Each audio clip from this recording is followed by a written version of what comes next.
sachez que nous vous enregistrons. Ça commence maintenant, voilà. Et la rencontre sera ensuite disponible sur la chaîne YouTube Amnesty BE. Donc, elle sera accessible par la suite et vous pourrez donc la voir, la revoir, la re-revoir si vous le voulez et la partager avec qui vous voulez. Elle sera donc publiquement accessible. Donc, la rencontre, comme on l'a dit, est consacrée aux enjeux de droits humains du conflit entre la Russie et l'Ukraine, ou plus exactement l'invasion de l'Ukraine par la Russie. Donc, il n'y aura pas ici une discussion spécifiquement ou de manière vraiment précise sur les enjeux géopolitiques, hein, sur le conflit militaire en tant que tel, mais vraiment plutôt sur l'aspect droits humains. Donc, c'est vraiment le travail d'Amnesty, finalement, ce qu'on connaît et ce qu'on fait chez Amnesty, en deux grandes parties donc, qui seront séparées, deux intervenants en fait. Une première intervention qui est enregistrée, qui est donc de Éric David, professeur émérite en droit international à l'ULB, qui en fait n'était pas disponible cette semaine, mais il a eu la gentillesse de se rendre disponible il y a quelques jours pour une interview enregistrée qu'on va donc vous montrer maintenant. Ensuite, il y aura une séance de questions-réponses, évidemment sans Éric David, mais auxquelles on essaiera de répondre autant que possible sur base de nos connaissances à nous. Et par la suite, il y aura un entretien avec Philippe Hensmans, donc directeur de Amnesty Belgique francophone, qui va nous rejoindre en cours de route parce qu'il est actuellement sur un plateau de télévision. Et donc, ce sera un entretien que je mènerai avec lui. Et évidemment, il y aura du temps qui sera prévu pour les questions-réponses. Je propose maintenant de commencer par la vidéo dont je vous parlais avec Éric David. Et donc, c'est parti pour plus ou moins 20 minutes de vidéo. Merci.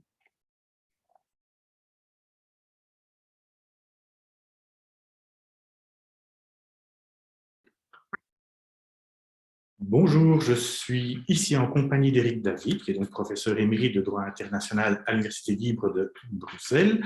Et je dis d'emblée que nous sommes en train de faire un enregistrement. Nous sommes le jeudi 24 après-midi. Comme ça, s'il y a des changements qui opèrent depuis cette date-là, vous aurez un petit peu de compréhension à notre égard. Trois grandes questions. On va commencer par la première, Éric David.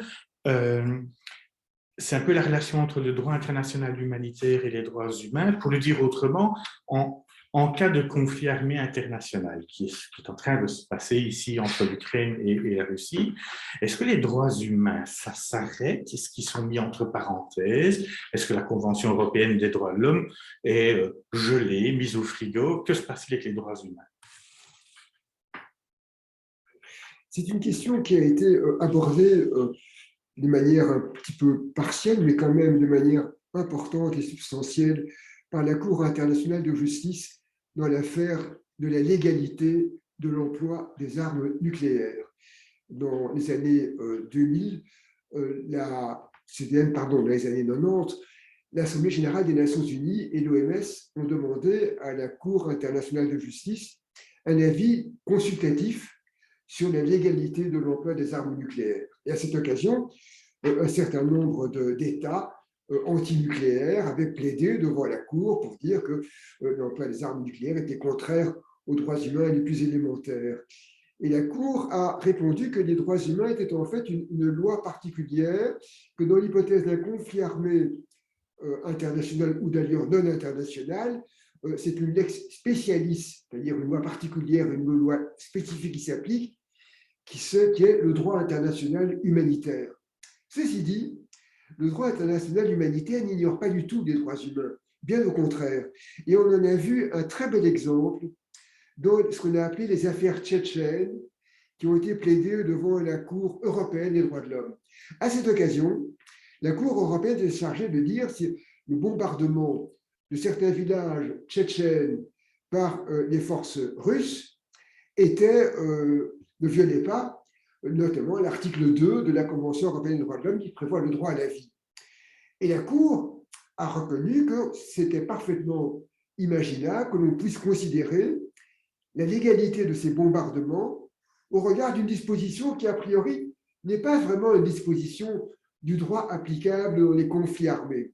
Mais en l'occurrence, la Cour a estimé que l'emploi de ces bombardements plutôt, était clairement des violations de l'article 2 de la Convention, donc de l'article qui prévoit le principe du droit à la vie, parce qu'il n'y avait pas du tout de légitime défense qui pouvait justifier ces bombardements.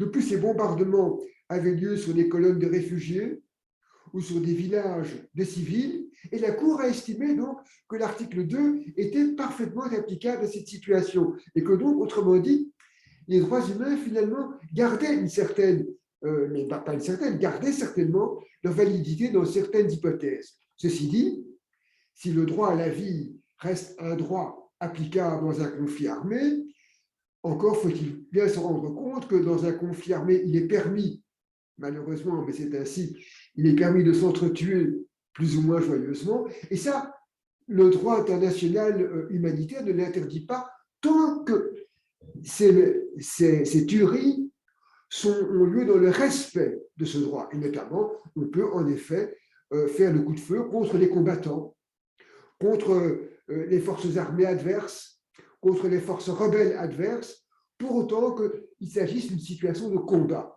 À partir du moment où l'ennemi tombe aux mains d'une des parties, eh bien cette partie belligérante, alors à ce moment-là, doit respecter totalement non seulement les règles qui sont les règles du droit international humanitaire, il n'est pas question d'achever des blessés, il n'est pas question de torturer ou d'achever ou de tuer des prisonniers. Une fois qu'ils se sont rendus, on passe, je dirais, du théâtre des hostilités proprement dites, de la conduite des hostilités, au théâtre de la situation des personnes au pouvoir de l'ennemi. Et là, il y a bien sûr des règles du droit humanitaire qui s'appliquent, mais sans exclusives du tout par rapport aux droits humains tels qu'on les trouve dans des instruments comme la Convention européenne des droits de l'homme, comme le pacte relatif aux droits civils et politiques, comme la Convention américaine des droits de l'homme, comme la Charte africaine des droits de l'homme et des peuples.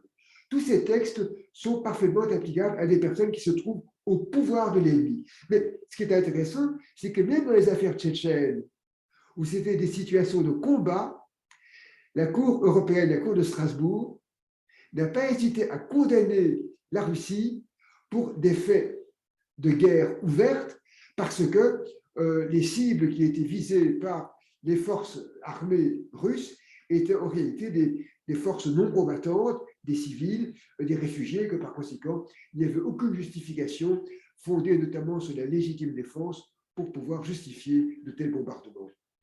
Et donc, si je comprends bien, quand on arrive dans une situation de conflit armé, de guerre, il y a les règles des conventions de Genève qui régissent le droit à la guerre qui vont s'appliquer, mais elles n'éteignent pas pour autant les droits humains ordinaires comme on les connaît en tant que paix. Voilà, c'est exactement cela. Les droits humains continuent à s'appliquer, mais ce qui est tout à fait intéressant pour le juriste et pour le spécialiste du droit des conflits armés, que j'ai la faiblesse d'être, c'est qu'on constate à la suite de ces affaires, à la suite de cette jurisprudence, qu'au fond, la Cour européenne des droits de l'homme, et ce serait vrai, ça pourrait s'appliquer devant n'importe quelle juridiction qui a dans sa mission la protection des droits humains, on constate que ces juridictions deviennent elles aussi des éléments de contrôle du respect du droit international humanitaire. Les organes qui sont chargés généralement d'assurer le respect de ce droit et le contrôle de son application, c'est notamment le CICR, même s'il n'a aucune force obligatoire, mais il a une sorte de force morale qui est extrêmement importante, et les Nations Unies. Il est clair qu'un conflit armé étant une violation de la paix et de la sécurité internationale, et les Nations Unies sont parfaitement habilitées, évidemment, à réclamer de la part des parties belligérantes le respect intégral du droit international humanitaire et par complément, en quelque sorte, des droits humains. Évoquons peut-être précisément les Nations Unies, le Conseil de sécurité qui est quand même son élément le plus puissant, pour le dire comme ça, est évidemment paralysé par le droit de veto dont dispose la Russie au sein de cet organe. Il existe aussi l'Assemblée générale des Nations Unies qui peut voter des résolutions, mais donc ces résolutions, est-ce qu'elles ont force obligatoire? Dans quelle mesure peut-on imaginer des casques bleus débarquer en Ukraine? Quels sont les pouvoirs des Nations Unies à cet égard? Alors, il est tout à fait exact que le Conseil de sécurité est en principe l'organe principal chargé du maintien de la paix et de la sécurité internationale. Mais ceci dit, comme on vient de le dire très justement, c'est vrai qu'il peut être paralysé par le veto d'une des grandes puissances. Le problème s'est posé dès 1950 à propos de l'affaire de Corée, où effectivement, d'emblée à l'époque, l'URSS avait opposé son droit de veto parce que la Chine est encore représentée par la Chine nationaliste, ce qu'on appellerait aujourd'hui Taïwan, la Chine de Taïwan. Et voulant protester ainsi contre le fait que la Chine continentale, la Chine de Mao Tse-tung, n'était pas représentée. Et à ce moment-là, l'Assemblée générale a voté une résolution qui s'appelle Union pour le maintien de la paix, et une résolution par laquelle l'Assemblée générale s'accaparait le pouvoir du Conseil de sécurité à partir du moment où celui-ci était paralysé par l'usage du droit de veto d'un membre permanent. C'est quelque chose qui a toujours donné lieu à des conflits dialectiques d'interprétation en disant que l'Assemblée générale avait outrepassé ses pouvoirs, d'autres disant que non, au contraire, elle avait parfaitement exercé ses pouvoirs. Toujours est-il que par la suite, il y a eu d'autres exemples où l'Assemblée générale a fait usage de ce droit tel qu'il s'était, je dirais, concrétisé en 1950. Et donc, on peut dire que c'est devenu une sorte de règle coutumière. Ceci dit, aujourd'hui, il est vrai que les résolutions adoptées par l'Assemblée générale, selon la doctrine traditionnelle, ce sont des résolutions qui sont d'abord et essentiellement des recommandations. Mais ce serait une vision tout à fait brève, trop brève, beaucoup trop courte des pouvoirs de l'Assemblée générale. Après tout, l'Assemblée générale est un organe plénier constitué des 193 États qui sont membres des Nations unies. Et il faut bien se rendre compte que lorsque l'Assemblée générale adopte une résolution, eh bien cette résolution, à partir du moment où elle est énoncée en termes normatifs, et donc le vocabulaire utilisé est extrêmement important. Si l'Assemblée générale affirme, si elle déclare, voire si elle décide, mais c'est assez rare qu'elle le fasse pour des situations relevant du maintien de la paix, mais le simple fait de déclarer ou d'affirmer est déjà une manière pour l'Assemblée générale de dire le droit. Et dès lors qu'elle dit le droit, cela va certainement lier tous les États qui votent en faveur d'une telle résolution.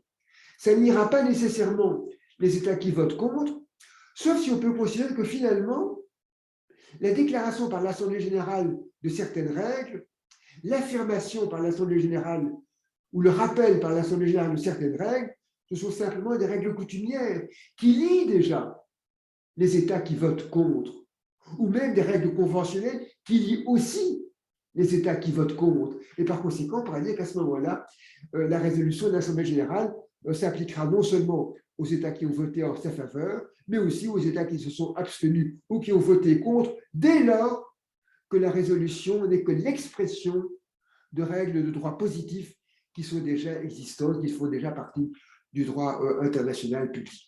Donc, chaque fois, il faut voir cela, bien sûr, au cas par cas. Alors, dans le cas de la Russie, par exemple, pour l'instant, il est clair que si l'Assemblée générale décide de voter une résolution condamnant l'action de la Russie en Ukraine, eh bien, il est clair que cette résolution aura certainement valeur obligatoire pour l'ensemble des États qui voteront pour, mais je dirais même pour la Russie, parce qu'il faut bien se rendre compte que ce que la Russie vient de faire, mais c'est un acte d'agression pur et simple. C'est une véritable agression contre l'intégrité territoriale d'un État voisin, qui est l'Ukraine, qui ne fait plus partie de l'URSS. L'URSS s'est disloquée en 1991 dans les frontières qui avaient été établies à l'époque de l'URSS. Eh bien, de ce point de vue-là, il est très clair que l'action de la Russie contre l'Ukraine aujourd'hui apparaît comme une agression qui est même non seulement une violation du droit international, mais qui est même un crime au regard du statut de la Cour pénale internationale. L'article 8 bis du statut de la Cour pénale incrimine ce qu'on appelle le crime d'agression, qu'on appelait à Nuremberg un crime contre la paix. Et donc, de ce point de vue-là, c'est clair qu'une telle résolution qui sera adoptée par l'Assemblée générale, bien sûr, la Russie, probablement, s'en fichera complètement, Mais en attendant, c'est clair que là, ce sera une manière pour l'Assemblée générale de dire le droit et par conséquent, la Russie, en ne s'y soumettant pas, eh bien, volera encore davantage le droit international plus qu'il ne l'a déjà fait.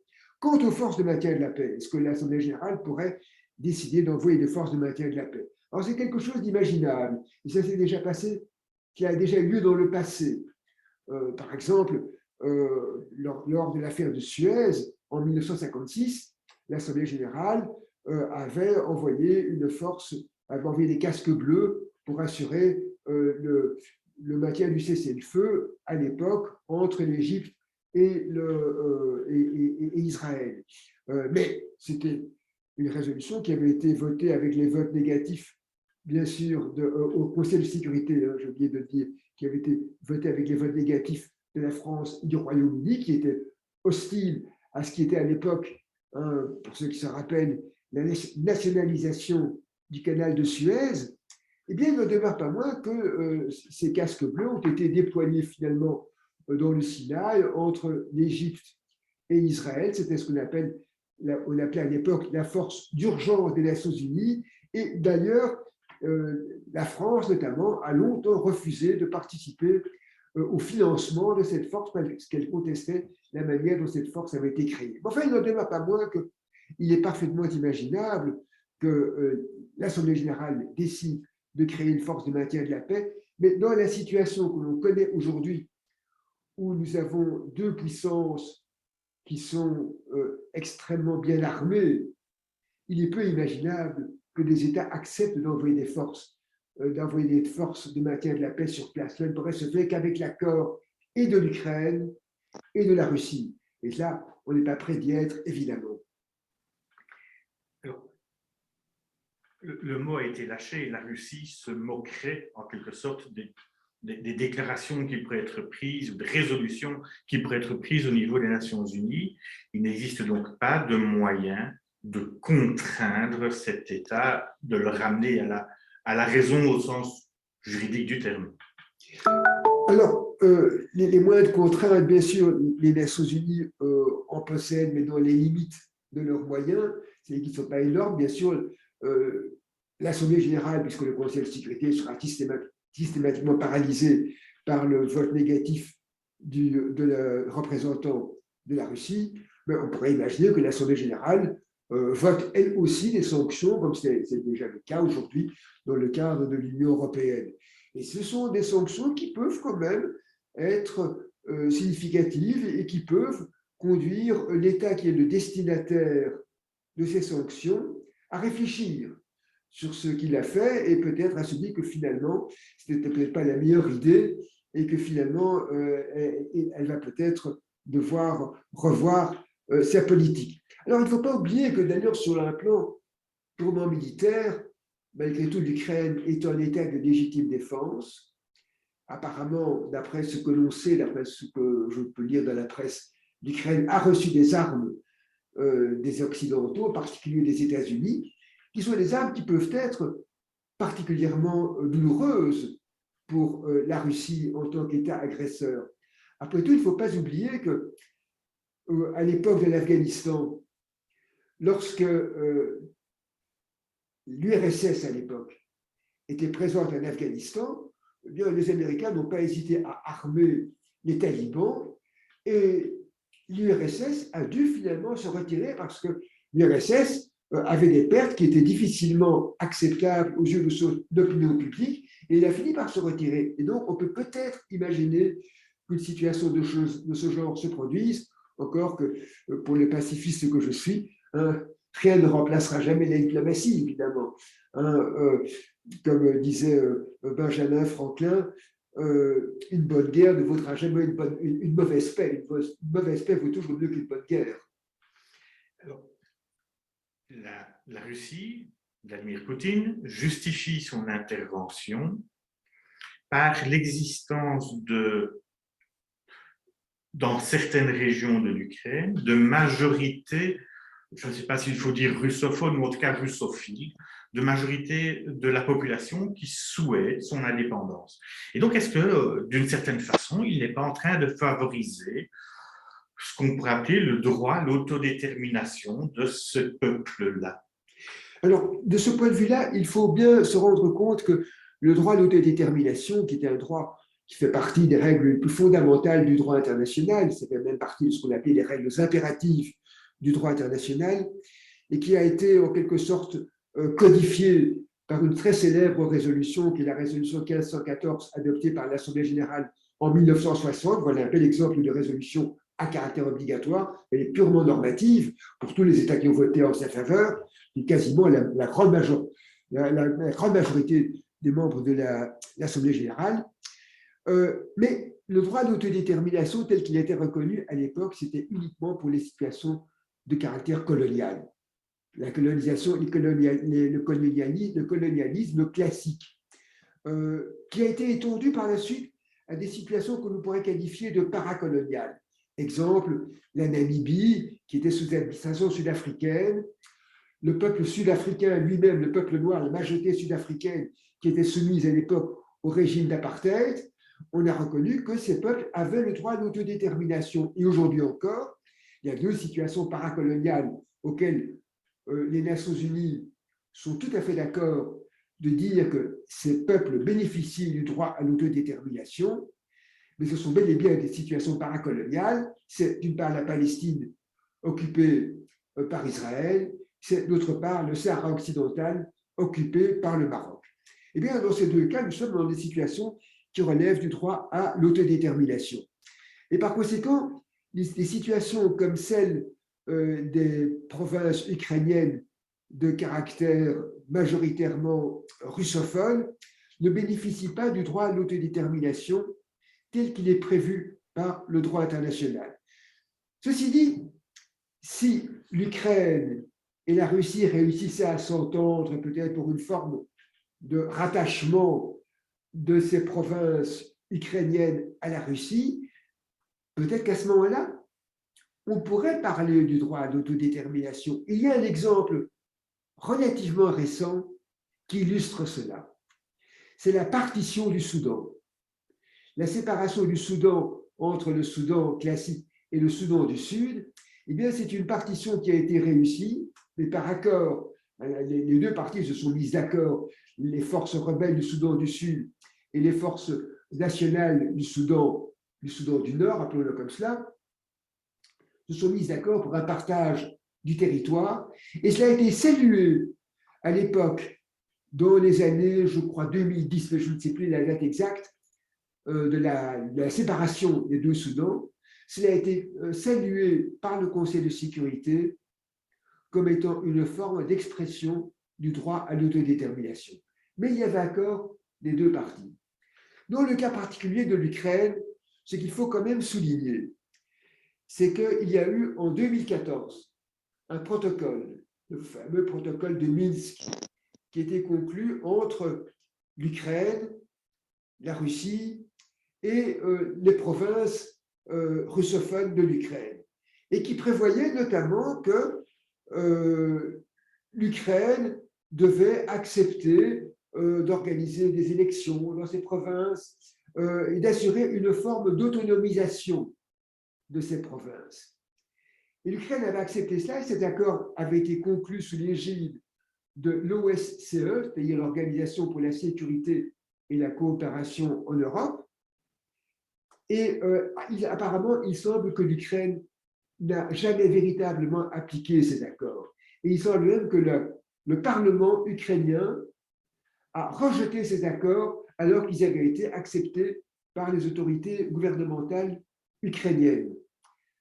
Alors, il y a donc de ce côté-là, de ce point de vue-là, il y a certainement une violation d'un accord que l'on peut qualifier d'international parce qu'on conclut entre deux acteurs majeurs de la communauté internationale qui étaient d'une part l'Ukraine, d'autre part la Russie. Mais même s'il y a eu violation de ces accords par l'Ukraine, cela ne justifie pas pour autant l'action armée de la Russie contre l'Ukraine. Parce qu'il n'y a rien à faire. Une action armée d'un État contre un autre État ne peut se justifier que dans trois hypothèses, qui sont d'une part la légitime défense, d'autre part une autorisation du Conseil de sécurité, Et troisièmement, l'exercice du droit des peuples à disposer d'eux-mêmes dont nous parlions il y a quelques instants, mais qui pour l'instant reste limité uniquement à des situations coloniales ou paracoloniales, ce qui ne peut pas du tout être le cas des provinces ukrainiennes.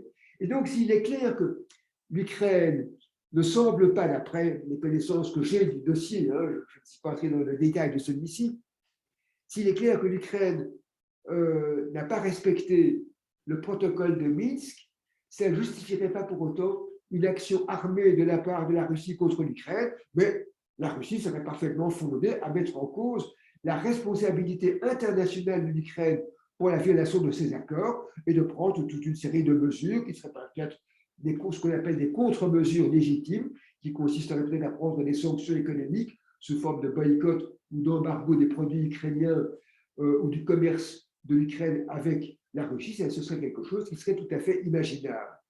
Mais il y a aussi un autre élément du dossier que tout le monde connaît, qui est effectivement l'installation, qui est l'entrée plutôt de l'Ukraine au sein de l'OTAN. Mais ça, encore une fois, et ça a été dit assez clairement, les États sont indépendants, ils sont souverains et indépendants, ils choisissent de s'allier avec qui ils veulent.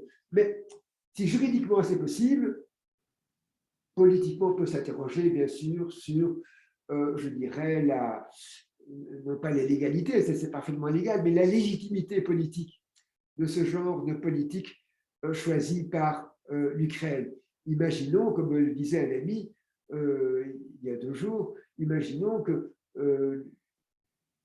les forces russes installent des fusées au Mexique. Est-ce que les États-Unis accepteraient cela? C'est l'histoire de Cuba en 1962, la fameuse quarantaine de Cuba. Et il faut se rappeler d'ailleurs que dans cette affaire, il y a eu des accords secrets entre Bobby Kennedy, le frère de John Kennedy à l'époque, et Khrouchtchev, où les Soviétiques avaient dit, écoutez, on veut bien s'abstenir de continuer à armer Cuba d'ogives nucléaires, mais alors vous retirez vos propres fusées de la Turquie. Et Bobby Kennedy aurait dit à l'époque, eh bien oui, ok, nous acceptons, mais il n'est pas question que cela sorte de notre entretien, ça doit rester absolument secret. Et si vous dites que le retrait des armes soviétiques sont la conséquence de cet accord, nous le nierons de toute nos forces. Mais toujours est-il qu'effectivement, les Soviétiques ont cessé alors d'essayer de passer le blocus qui avait été imposé par les États-Unis, et les États-Unis apparemment ont retiré les armes nucléaires qui se trouvaient en Turquie. Et ça, c'est, je dirais, voilà un bel exemple d'accord où l'on voit que finalement la politique, parfois, peut aller dans le sens du respect du droit international. Eh bien, merci. Je rappelle simplement que cet entretien s'est tenu le jeudi 24 février après-midi. Merci beaucoup.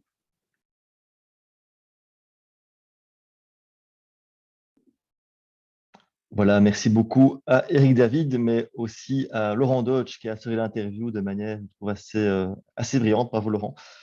Maintenant, ce qu'on vous propose, donc avant de donner la parole à Philippe Hetzmann, qui nous a rejoint donc, il y a un petit moment, c'est de prendre un petit moment de questions et de réponses dans tout ce qu'on vient d'entendre, vraiment sur les aspects juridiques.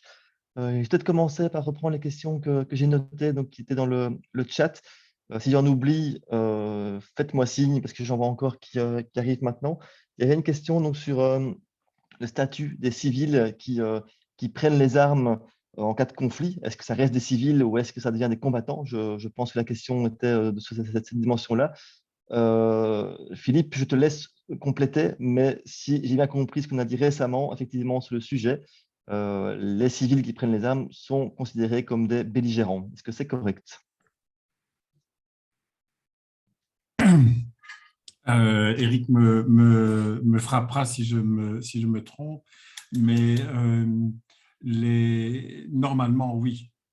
C'est-à-dire que ce n'est pas l'uniforme qui détermine que quelqu'un est un combattant, mais le fait de combattre avec une arme. Et en fait, c'est tout simplement parce qu'il a fallu intégrer le statut de résistant, par exemple. Comme on l'a connu durant la Seconde Guerre mondiale, il est légitime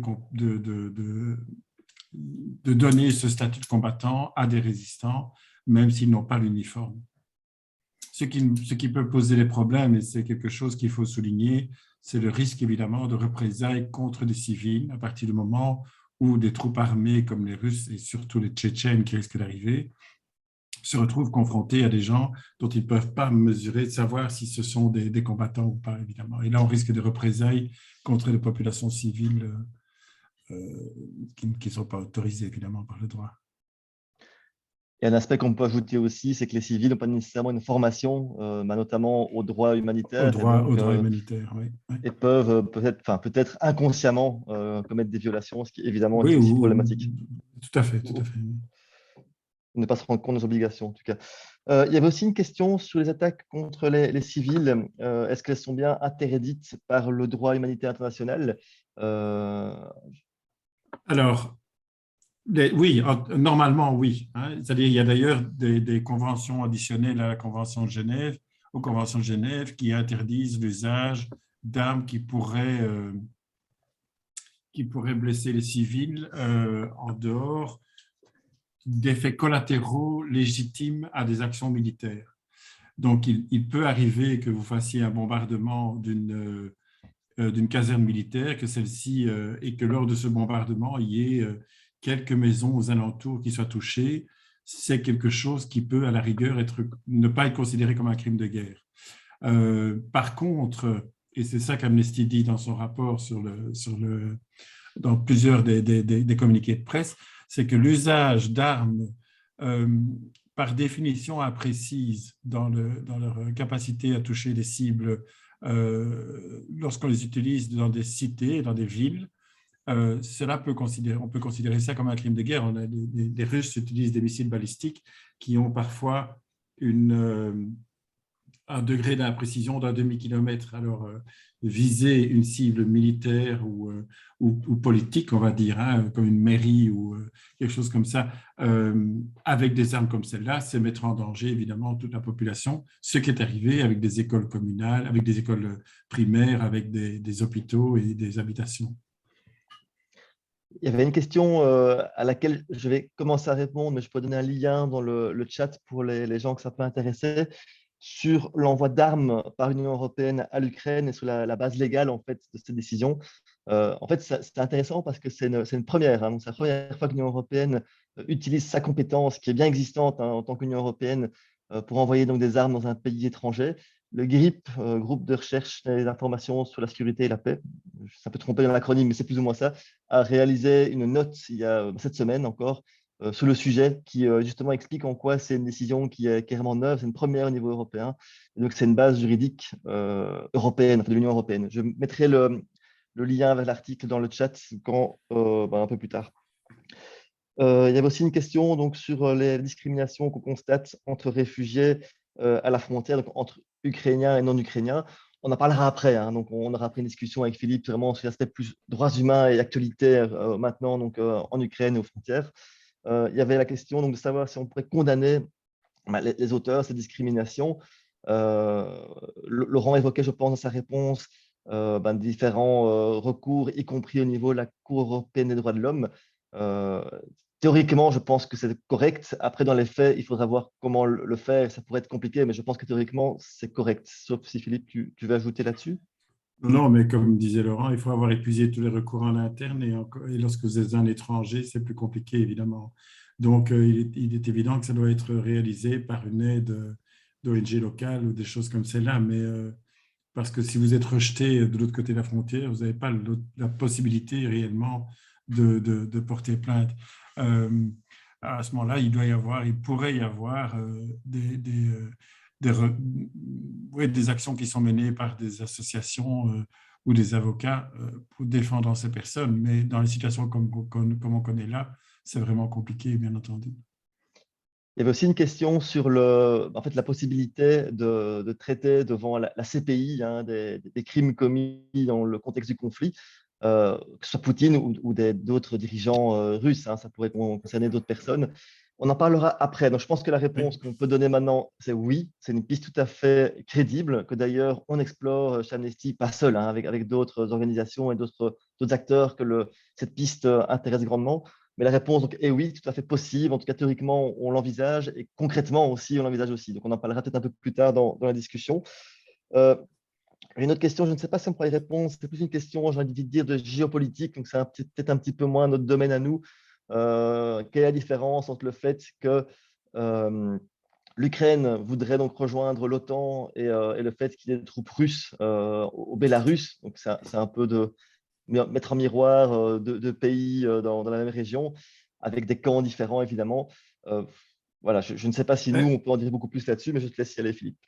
Moi, ce qu'on peut dire, c'est que d'une part, c'est un peu complexe parce qu'il y avait les accords de Minsk, évidemment, qui n'ont pas été respectés d'un côté, mais un pays qui est autonome, qui est libre, a parfaitement le droit de demander l'adhésion à un système comme l'OTAN ou à l'Union européenne, par exemple, hein, comme le président ukrainien vient de le faire. C'est important quand même pour répondre aux trolls qui sont nombreux pour le moment, c'est que ce n'est pas l'OTAN qui a cherché à élargir sa base, c'est l'Ukraine qui a demandé à rentrer dans l'OTAN. Ceci étant dit, de la même manière, la Biélorussie a le droit d'accueillir des bases militaires russes, en sachant que la Biélorussie, évidemment, ce n'est pas une démocratie, c'est une dictature, et que ce n'est pas un choix qui est fait par le Parlement, ou un Parlement libre, en tout cas librement élu. Mais on peut considérer que ce seraient deux choses similaires. Encore que l'OTAN, c'est une série d'accords aussi qui font que dès qu'un membre de l'OTAN est agressé, à ce moment-là, tout l'OTAN réagit. Ce qui n'est pas forcément le cas de ce qui se passe avec la Biélorussie, où simplement Poutine a obligé les Biélorusses à installer des bases militaires. Merci Philippe. Au niveau des questions que tu poses dans le chat, je pense les avoir toutes reprises. Si ce n'est pas le cas, n'hésitez pas à le dire, à signaler. Hein. L'idée n'est vraiment pas de zapper des questions, je tiens vraiment à le dire. Si par contre, maintenant, il y a d'autres questions qui n'ont pas été posées et que vous souhaitez les poser maintenant oralement, c'est aussi tout à fait possible. Donc, je vous laisse un petit moment pour vous lancer ou pas avant de passer à la Excuse-moi suite. François, c'est parce que j'avais posé la question des civils belligérants à mon fils qui est en voie de devenir amiral, donc je me suis dit qu'il allait connaître la réponse. Et il me répond, les civils qui défendent leur État, soit pour repousser l'invasion, entre parenthèses les francs-tireurs, soit pour résister à l'occupation, entre parenthèses les résistants, ont également le droit d'utiliser la force armée s'ils respectent les conditions fixées par le jus in bello. Et il m'envoie un lien Internet, mais je ne sais pas comment l'envoyer de WhatsApp sur le site. Je peux l'envoyer à Laurent. Voilà. C'est tout. C'est ce que je disais. Hein, donc, en gros, oui, c'est ça, tout à fait. Mais Laurent, je peux te l'envoyer. Mais Laurent n'est pas là. Si, tu peux me l'envoyer. Merci beaucoup. Mais donc, c'est exactement le texte des conventions de Genève de 49. Tout à fait. Mais pour une fois que d'avoir un fils dans l'armée est utile. Merci. Right. Alors. Oui, s'il n'y a pas d'autres questions tout de suite, mais elles peuvent venir après parce que finalement, on reste en ligne maintenant encore pour le reste de la soirée.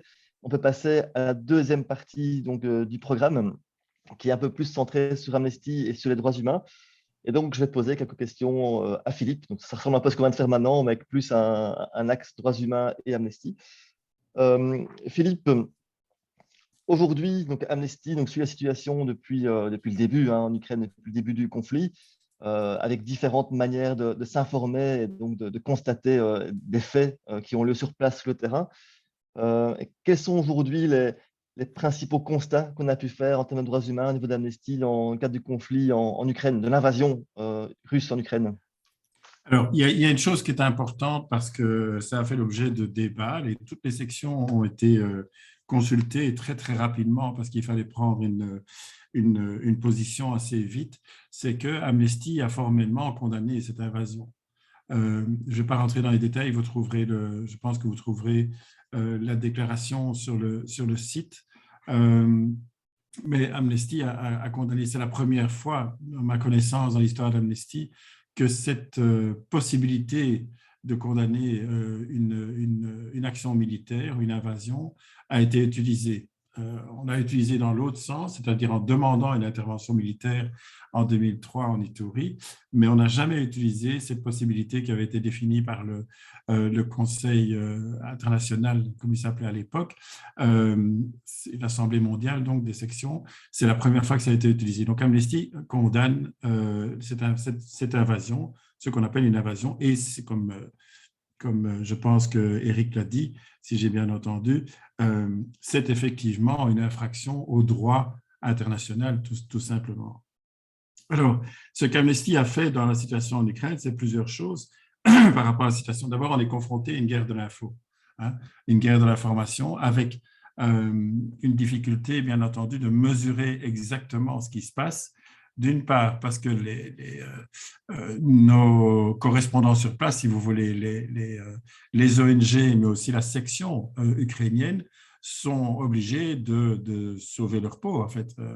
La discussion que j'ai eue avec la directrice ukrainienne, de ça, il ressortait que toute son équipe était dispersée dans le pays, se cachait dans les caves dès qu'il y avait des bombardements, y compris elle, et que la principale instruction qui leur avait été donnée, comme à beaucoup d'Ukrainiens, c'est d'essayer de rejoindre la frontière et que là, ils seraient pris en charge grâce au système du fonds d'aide d'Amnesty. Mais que les choses étaient terriblement compliquées parce que tous les ponts sont détruits, il y a des militaires russes un peu partout dans le pays et que l'image que l'on pourrait avoir de gens qui décident à un moment donné, maintenant c'est assez, je m'enfuis de Kiev et je vais à la frontière polonaise, c'est quelque chose de beaucoup plus complexe que ça. On est vraiment dans une situation de guerre, on est vraiment je pense qu'il y a encore une sortie de Kiev aujourd'hui. Il faut avoir de l'essence, il faut avoir des moyens de se déplacer, etc. Donc, on voit que les choses sont terriblement compliquées. Il y avait des chemins de fer qui fonctionnaient encore, mais les Russes viennent apparemment, disent en tout cas s'être emparés de la principale centrale nucléaire du pays. Donc, tout ça peut avoir un gros impact. Donc, qu'est-ce qu'on a pu? On a pu avoir beaucoup d'informations de la part des ONG jusqu'à un certain moment. La plus grosse partie des informations, finalement, viennent des services de renseignement anglais ou américains. Hein, il faut reconnaître que les services américains ont été les plus habiles et les plus compétents, si je puis dire, puisqu'ils avaient annoncé tout ce qui allait se passer exactement. Mais j'ai encore eu une discussion là tout à l'heure sur LN24 avec des experts en la matière qui disent nous, on a des gros soucis au niveau européen de ce manque de sources d'information. Et en tout cas, de notre côté, on est un peu dans une zone entre les deux parce qu'on se rend compte que la situation est grave, on essaye d'envoyer des gens sur le terrain, ça vient d'être décidé. Donc, il y a des chercheurs qui vont essayer de rentrer dans le pays, mais c'est extrêmement risqué. Il faut des fixeurs, il faut des traducteurs, il faut des moyens de se déplacer, etc. C'est pas gagné. Et d'autre part, il y en a d'autres qui sont pour le moment en train d'aller à la frontière pour examiner ce qui se passe, recueillir les témoignages. Donc, la façon dont nous travaillons d'habitude, c'est-à-dire recueillir les témoignages, recueillir les informations auprès des ONG, etc., on le fait dans la mesure du possible et surtout, on a intégré, et c'est ça qui est important, je pense, à retenir, on a intégré l'usage de technologies plus pointues, notamment pour la dénonciation des bombardements, de l'usage d'armes qui sont en contradiction avec le droit de la guerre, le droit humanitaire. Des armes à sous-munitions, par exemple, ou ces fameux missiles dont je parlais qui sont tellement imprécis qu'ils touchent des écoles ou des hôpitaux. Comment ça s'est fait? Ça s'est fait avec des images satellitaires, c'est-à-dire que nous avons accès à un satellite privé qui nous envoie des images. Il y a des gens sur le terrain qui ont confirmé, qui ont envoyé des photos des restes de missiles ou de roquettes qui ont été utilisées. Et tout ça est réidentifié par nos experts du Tech Lab OSI et qui, eux, disent à un moment donné, voilà, là, on peut garantir que c'est tel type d'armement qui a été utilisé et c'est évidemment en contradiction avec le droit de la guerre. Le problème auquel on est confronté aujourd'hui en Ukraine, c'est que comme dans tous les conflits où les Russes sont intervenus, qu'il s'agisse de conflits internes ou externes, qu'il s'agisse de la Tchétchénie ou de la Syrie, eh bien, les Russes n'ont rien à cirer du droit international. Ils font usage d'armes interdites par le droit international, ou en tout cas fortement, pour lesquelles il est fortement recommandé de ne pas en faire usage. Les armes à sous-munitions, ça c'est évident. Dans le Donbass, depuis 2014, depuis la guerre qu'il y a eu en 2014-2015, des mines antipersonnelles sont utilisées. Et donc, il y a ici encore aujourd'hui, on le voit, des missiles balistiques. On parle même d'armes thermobariques, qui sont des armes à double explosion qui peuvent provoquer des dégâts considérables, même si ce n'est pas aussi radical qu'on le dit parfois. Bref, tout ça mis ensemble montre que le fait, on parle d'envoyer aussi des combattants tchétchènes.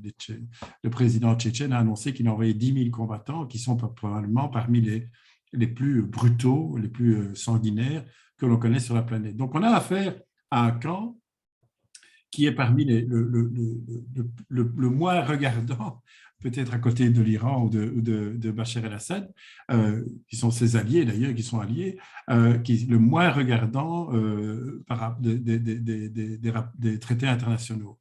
Et donc, évidemment, c'est quelque chose qui rend la situation très, très compliquée, d'autant plus que j'ai dit tout à l'heure, les seules informations qui arrivaient, c'était celles des services de renseignement anglais ou américains, mais on ne leur faisait pas trop confiance. Et mes collègues de la section ukrainienne ont dit on a été surpris par la vitesse et par tout d'un coup ce déclenchement des opérations qu'on n'imaginait pas. On n'imaginait pas que Poutine interviendrait, envahirait l'Ukraine aussi vite. Et donc, ça, on est dans une véritable situation de guerre. Donc, ça veut dire aussi que les gens vivent la plupart du temps dans le métro, dans les caves, essayent de survivre. Il y avait encore un accès à Internet. La télévision, c'est fini puisque les Russes ont bombardé la principale antenne de télévision. Et il faut savoir que c'est quand même un pays de 44 millions d'habitants avec des fronts qui ont été ouverts par les Russes à peu près partout, dans tous les coins. Et donc, évidemment, beaucoup de gens aujourd'hui se posent la question de savoir où ça va s'arrêter. Quels sont les objectifs de Poutine? Alors, ce n'est pas notre business que de faire de la géopolitique et de dire à un moment donné, nous pensons que Poutine va faire ceci ou cela, mais c'est quand même important de se dire jusqu'où ils vont aller, jusqu'où ils sont prêts à aller dans ce pays. Et on a une situation un peu bizarre avec les tanks qui sont arrêtés à quelques kilomètres de Kiev. Certains disent qu'ils sont en panne d'essence, d'autres que c'est une tactique. Mais ça ne fait que augmenter l'inquiétude, évidemment, chez les habitants qui ne savent pas à quelle sauce ils vont être mangés finalement, même si eux ont décidé, pour beaucoup, de se battre. Je pense qu'il y a aussi un élément qui est important lorsqu'on parle de livraison d'armes, et c'est quelque chose dont on parle très peu aujourd'hui, c'est que les livraisons massives d'armes qui ont lieu pour le moment et qu'on comprend, on comprend la logique de soutenir les combattants ukrainiens, y compris les civils, c'est qu'on va inonder le pays d'armes et on ne sait pas ce que ça va devenir après. Et alors évidemment, c'est peut-être quelque chose qui aujourd'hui fait que M. Poutine hésite quant à la suite des opérations parce qu'il s'est rendu compte sans doute que l'Ukraine n'était pas un pays qui allait abandonner ses dirigeants comme ça, une armée qui allait renverser le pouvoir et que finalement les gens allaient accepter le fait d'être repris sous la houlette russe, avec sans doute un dictateur fantoche comme au Bélarus. Il s'est rendu compte là que les choses étaient très différentes et que ces gens étaient armés. Et que donc, s'il voulait maintenir la houlette russe sur le pays, eh bien, il va devoir rester dans le pays. Ces troupes vont devoir rester. Or, les troupes russes terrestres, ça n'est jamais que 200 000 hommes. Et là, ça devient vraiment très compliqué parce qu'il a un territoire immense à contrôler, des frontières gigantesques. C'est grand comme l'Europe, c'est même un peu plus grand que l'Europe. Donc, ça va être compliqué pour lui. Et donc, tout ça pour revenir à la situation des gens aujourd'hui, la situation est devenue très critique parce que les bombardements sont devenus de plus en plus dirigés vers des bâtiments civils. On l'a vu avec Kharkov notamment, la destruction du centre-ville, etc. Et donc, d'une part, les familles ont envie de partir, mais les hommes sont réquisitionnés. L'armée réquisitionne tous les hommes entre 18 et 60 ans, et beaucoup veulent rester dans le pays. Et donc ça, c'est quelque chose, évidemment, qui ne va pas arranger les bidons, ce qui fait qu'il y a beaucoup de femmes et d'enfants qui arrivent à la frontière, et les hommes qui, eux, restent au pays pour se battre parce qu'ils sont obligés ou parce qu'ils ont envie de se battre pour beaucoup. Donc ça, c'est la situation en Ukraine, très, très, très brièvement résumée. Le plus gros danger, pour le moment en tout cas, c'est l'usage de ces armes de destruction massive, en fait, appelons ça comme ça. L'autre élément important, c'est la situation en Russie.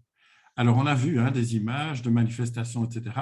Et beaucoup de gens n'ont pas vu venir ce qui se passait, alors que nous avons dénoncé depuis des années une situation qui évoluait et où Poutine a fermé toute possibilité d'opposition. Il n'y a plus de parti politique. On l'a vu avec Navalny arrêté, 2 tentatives d'empoisonnement de Navalny, son emprisonnement, etc. Toute opposition est bloquée. Les ONG sont bloquées pour la plupart aussi. Depuis déjà quelques années, elles sont obligées, si elles sont financées par l'étranger, donc par l'Union européenne ou Amnesty, par exemple, de se présenter comme agents étrangers. Et la plus symbolique, sans doute, des actions qui ont été menées par Poutine récemment, c'est la fermeture de Memorial. Memorial, c'est une des plus anciennes ONG russes qui s'était donné comme mission de préserver la mémoire du Goulag. Et comme Poutine est en train de réécrire toute l'histoire russe, eh bien, il ne pouvait pas avoir sur son chemin une ONG comme Memorial qui remettait un peu Staline à sa place.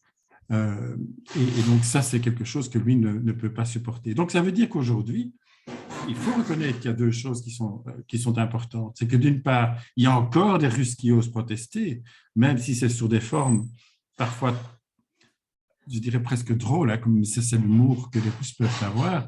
C'est une femme qui manifeste toute seule avec un panneau blanc, où il n'y a rien inscrit dessus. Et j'ai trouvé ça extraordinaire. Elle s'est quand même fait arrêter. Donc, il faut être courageux pour le faire parce qu'on risque la prison, on risque d'être passé à tabac, etc. On dit en général qu'il n'y a pas de brutalité policière en Russie parce qu'on arrête les manifestants avant qu'ils aillent à la manifestation. Et donc, c'est ça le système qui a été mis en place par Poutine depuis plusieurs années maintenant et qui fait qu'il est très difficile de mesurer l'impact réel, la réaction réelle que peuvent avoir les Russes par rapport à ce qui se passe. D'autre part, il y a un blocage total des médias, puisqu'à part quelques-uns très rares, et il y en a 2 qui ont été fermés récemment, parce qu'ils avaient osé braver l'interdiction d'utiliser le mot guerre. Le mot guerre est interdit en Russie, les médias ne peuvent pas l'utiliser. Il faut parler d'intervention militaire pour le Donbass uniquement. Et donc, c'est ça qui est important aussi à bien retenir, c'est qu'on ne peut pas parler de la population russe. Ça, c'est un peu le sociologue qui parle aussi, mais ce sont des populations russes, ce sont des segments de population. Il y a des intellectuels, il y a des gens dans les villes qui réagissent, qui manifestent, mais une énorme partie de la population, je crois que c'est 50 ou 70% de la population n'a comme seule source d'information que la télévision officielle. Il n'y a qu'une télévision officielle d'ailleurs. Et donc, il ne faut pas s'attendre non plus à ce que demain, la population russe retourne Poutine.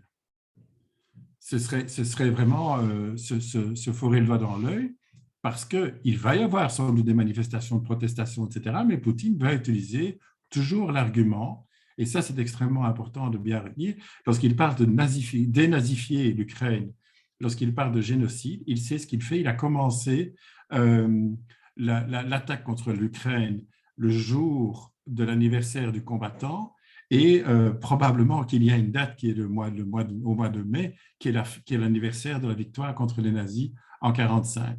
Et donc, tout est relié à ça. Comme disait aussi une prof de russe que j'ai rencontrée l'autre jour, elle disait on n'a pas capté en Europe, sans doute, cette mentalité russe qui fait que lorsqu'il y a des gens qui se marient, la première photo que les jeunes mariés font, c'est devant le monument du soldat inconnu. La Seconde Guerre mondiale reste quelque chose d'extrêmement important dans l'esprit, dans la culture russe. Et donc, c'est là-dessus que Poutine joue. Voilà, ça c'est. Alors, aujourd'hui, la situation, j'ai vu qu'il y avait une question concernant le fait que nous avons, non pas une section, mais un bureau à Moscou. Eh bien, on est en train d'examiner les possibilités d'exfiltrer de ce bureau, d'autant plus que ça devient très compliqué d'encore envoyer de l'argent, puisque avec le blocage des banques russes et les transferts d'argent via SWIFT, ça devient très compliqué de continuer à alimenter ce bureau-là. Et puis, il faut les protéger également. Philippe, si je peux peut-être, parce que le temps file et on doit J'ai bientôt, quasiment fini, j'ai encore un point. parce que j'ai encore des questions à te poser, moi. OK, donc il y a encore un point, c'est la situation à la frontière. Alors, évidemment, il y a toute la question des réfugiés, et ça prendrait peut-être une réunion de ce type-là pour parler de la question des réfugiés en Europe. Ce qui est sûr, c'est qu'on va peut-être assister, je n'ai pas vu les résultats de la réunion aujourd'hui des ministres de l'Intérieur de l'Union européenne concernant la protection temporaire, la directive sur la protection temporaire, mais on pourrait faire en sorte que toutes les personnes qui fuient la guerre en Ukraine puissent avoir le droit de séjourner jusqu'à 2 ans sans devoir avoir des papiers spéciaux, etc. Ce qui concerne aussi le demi-million d'étrangers non européens qui se trouvaient en Ukraine avant le conflit et qui devraient eux aussi bénéficier du même statut. Mais ce n'est pas sûr parce que l'interprétation est différente. On a vu en Autriche notamment que certains parlent de ne pas accorder ce statut-là aux personnes qui ne sont pas d'origine ukrainienne et donc d'obliger les autres à demander le statut de réfugié. Et en ce qui concerne la Belgique, notre secrétaire d'État a fait toujours très fort, comme d'habitude, puisqu'il a annoncé que les communes pouvaient recevoir les propositions des Belges. Il a annoncé ça lundi. Aucune commune n'était au courant, et c'est du bricolage comme d'ordinaire. Il veut surtout éviter que l'Office des étrangers ait à prendre en charge les inscriptions de toutes les personnes qui s'y trouvent. Lundi, il y avait 700 demandeurs d'asile devant le petit château, dont la moitié étaient des Ukrainiens déjà. Donc, la situation est très complexe risque d'être complexe parce qu'on annonce qu'il pourrait y avoir 5 millions de réfugiés ukrainiens en Europe, et l'Union européenne n'a toujours pas conclu en son sein un protocole de répartition des charges en quelque sorte. Ce qui avait été proposé par le pacte sur l'asile et la migration, mais qui n'a jamais été voté, qui n'a jamais été décidé et qui était déjà du bricolage. Et donc là, on se retrouve dans une situation où on ne sait pas très bien, même si on adopte la directive temporaire sur la protection temporaire, on ne sait pas très bien comment vont se répartir les migrants, même si on se doute que beaucoup d'entre eux vont vouloir rester en Pologne, en Hongrie, en Roumanie, etc.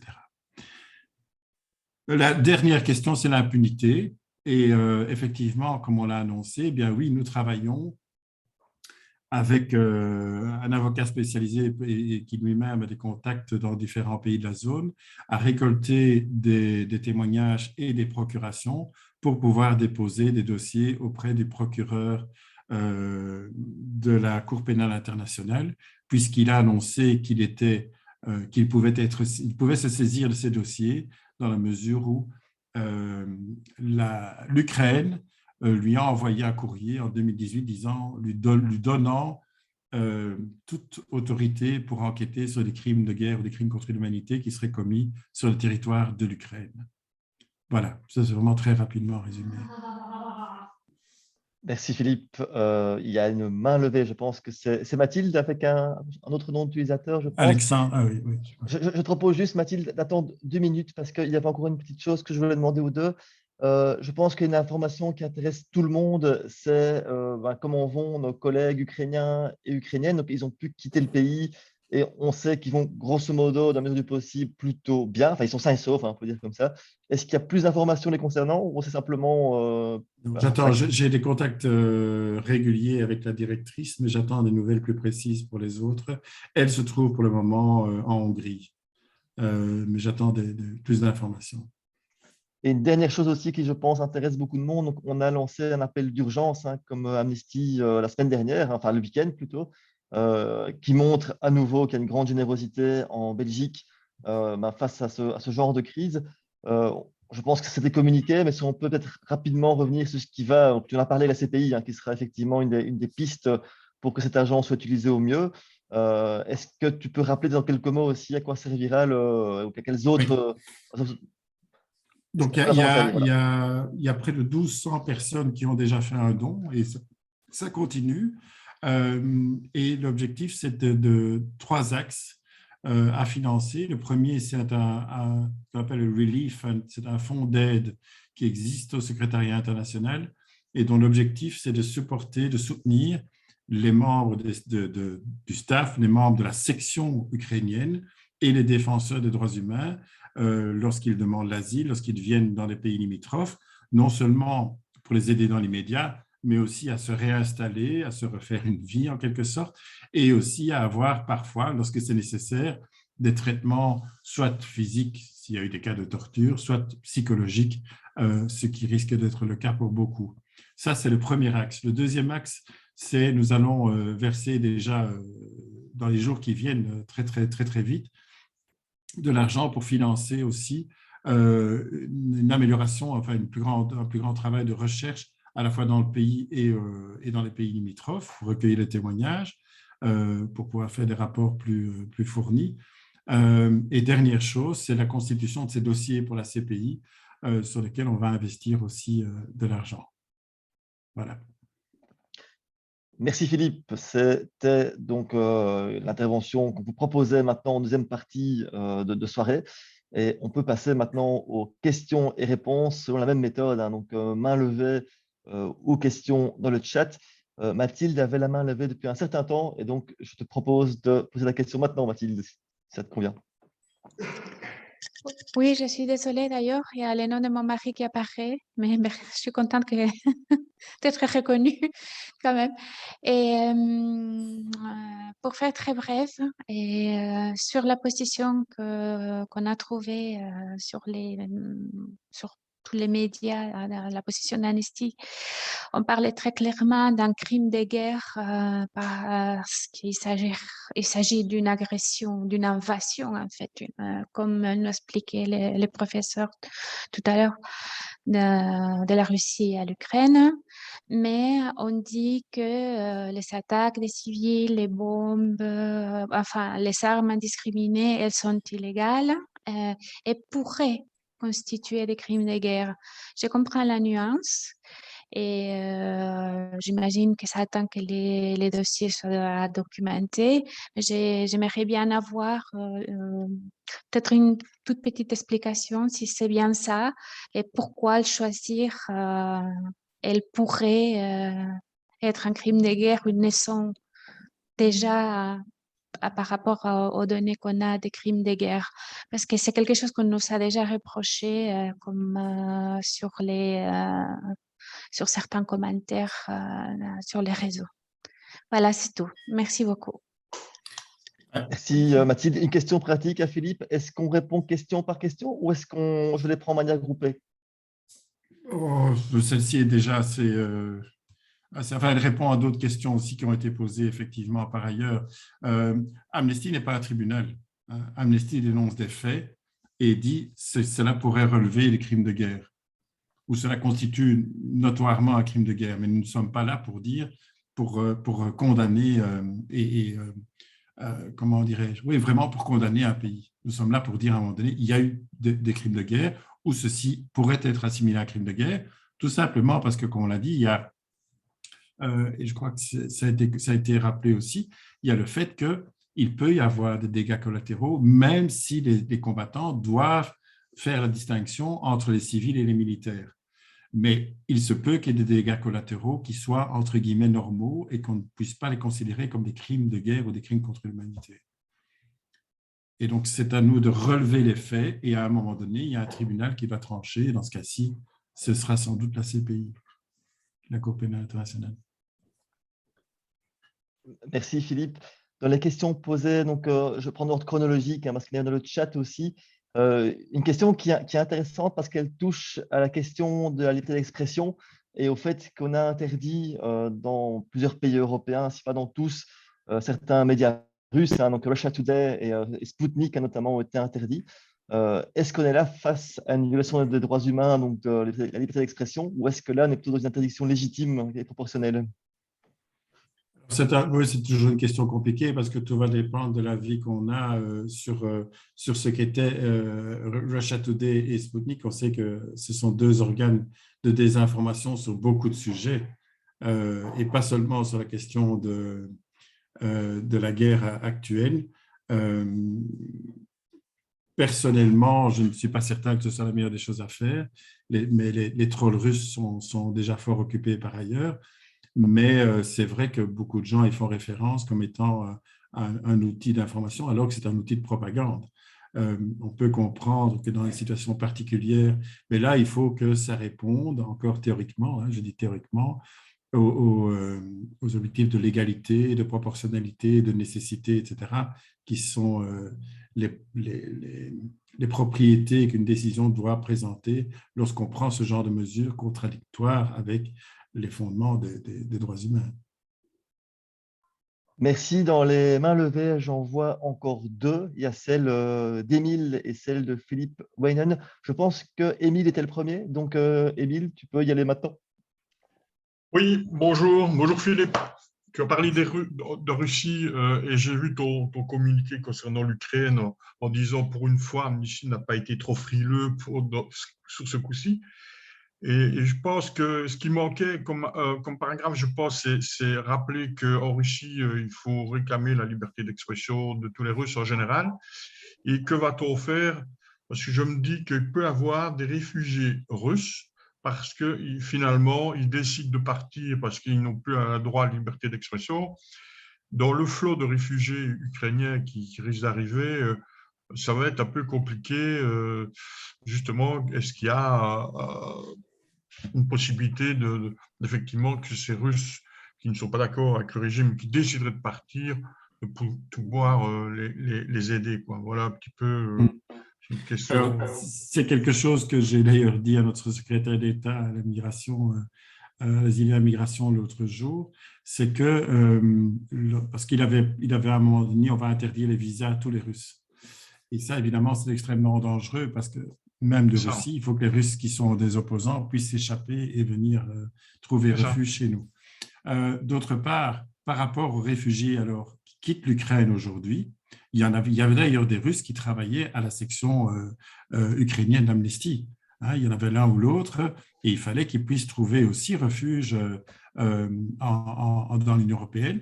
Et le principe de la Convention de 61, c'est qu'on ne fait pas de filtrage. Ce sont des gens qui quittent et qui ont besoin d'un abri. Après, on peut examiner les dossiers un par un, hein, si on veut accorder l'asile, mais la protection temporaire n'exige pas ce genre de contrôle.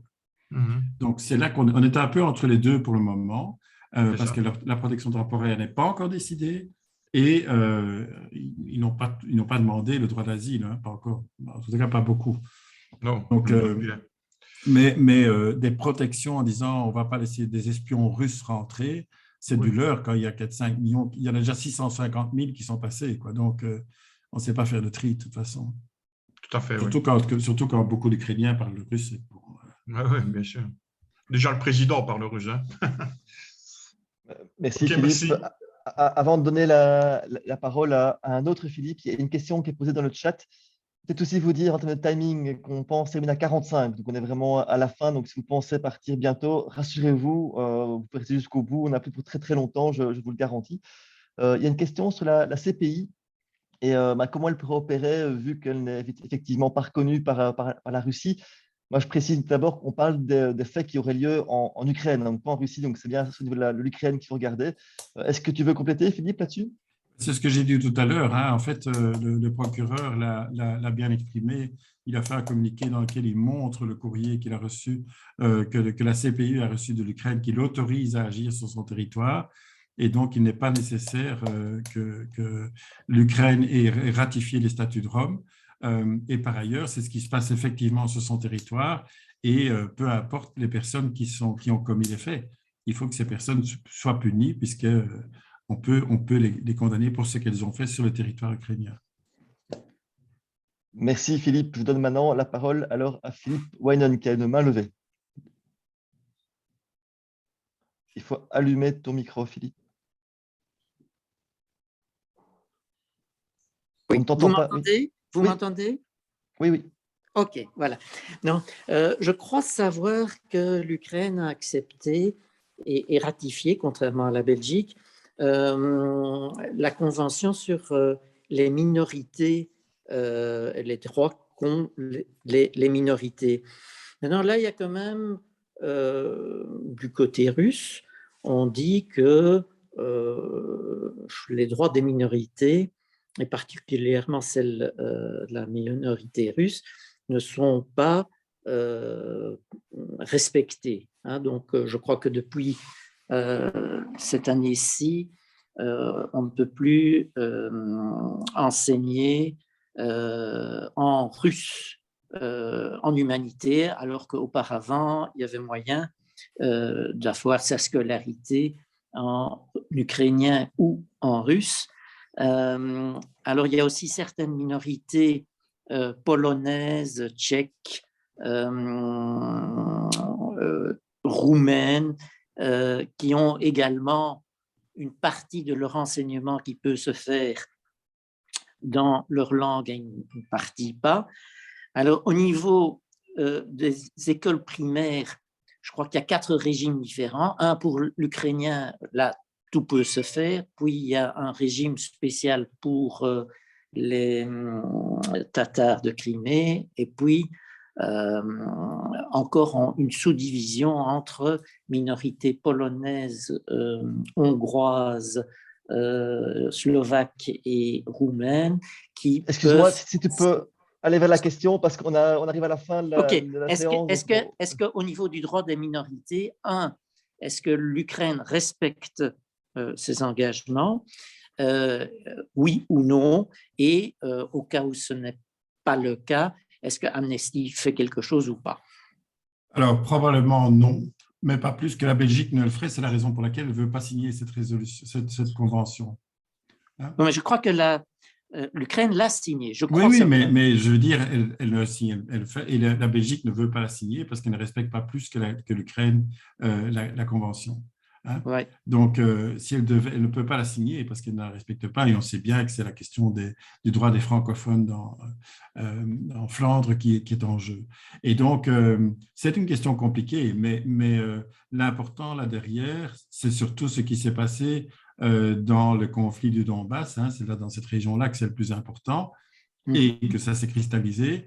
Le gros problème qu'on a, c'est qu'effectivement, du côté ukrainien, la SBU, les services secrets ukrainiens ont commis des violations massives de droits humains sur ce territoire-là. Et qu'effectivement, il y a des poursuites à entamer par rapport aux exactions qui ont été commises à l'époque. C'est la raison d'ailleurs pour laquelle le procureur de la Cour pénale a annoncé que les faits sur lesquels il pourrait enquêter pouvaient remonter jusqu'en 2014. Donc, pour prendre en compte tout ça.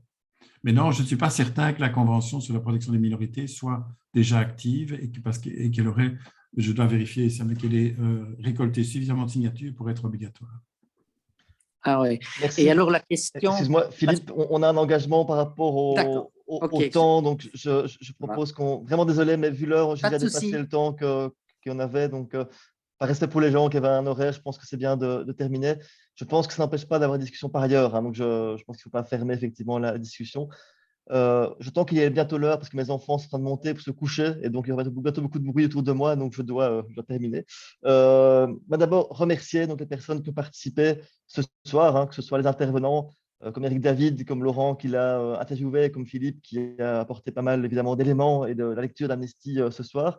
Beaucoup de participants ce soir. Hein. Je pense que ça montre que le sujet est évidemment très sensible et intéresse beaucoup de monde et qu'il y a une demande d'information dans un contexte qui est quand même marqué par la désinformation et par la propagande. Hein, on le voit aussi notamment par les États essentiellement. Et aussi vous dire, en termes d'activité, un prochain Agora Amnesty auquel je vous invite vraiment très chaleureusement et ça vaut vraiment la peine d'y être. C'est le 14 mars à 20h, je ne dis pas de bêtises, avec Rami Chat et Céline Lebrun. Rami Chat, vous voyez sans doute qui c'est, mais je rappelle en 2 mots, c'est ce dissident, ce militant palestinien, égyptien, qui a été détenu pendant de longs mois en Égypte de manière complètement injuste et sans aucune règle respectée au niveau du droit. Il était en détention provisoire, des conditions qui étaient absolument inacceptables. Il a été libéré très récemment en fin décembre et il restait très engagé, extrêmement engagé pour les droits humains en Égypte. C'est vraiment quelqu'un à rencontrer, c'est une personne extraordinaire, tout comme sa femme Céline Lebrun qui a tout fait pour le faire sortir et qui s'est battue comme une diable pour le faire sortir. Tous les deux continuent d'être très actifs. On est très heureux de les avoir avec nous le 14 mars et vraiment, je vous recommande d'y participer parce que je pense que ça vaudra la peine aussi d'être présent le 14 mars à 20 h de nouveau avec nous pour l'Agora Amnesty. Voilà, on peut arrêter l'enregistrement, on peut se souhaiter une bonne soirée. La situation est difficile, mais on fait ce qu'on peut pour les droits humains en Ukraine.